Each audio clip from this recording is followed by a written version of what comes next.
агар ба умқи таърих назар афканем, миллати кӯҳанбунёди тоҷик то имрӯз барои ноорому халалдор сохтани вазъи ягон давлативу миллате чашми бадалона кардаанд.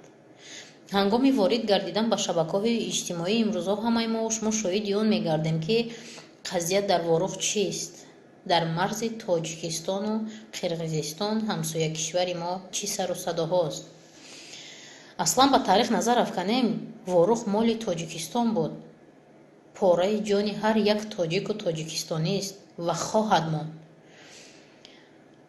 аз фурсат истифода бурда аз ҳамаи ҷавонони кишвар даъват ба амал меорам, ки барои ҳифзи манфиатҳои миллӣ, суботу оромӣ, ваҳдату ягонагӣ, барои расидан ба ҳадафҳои олии мамлакатамон камари ҳиммат бандем.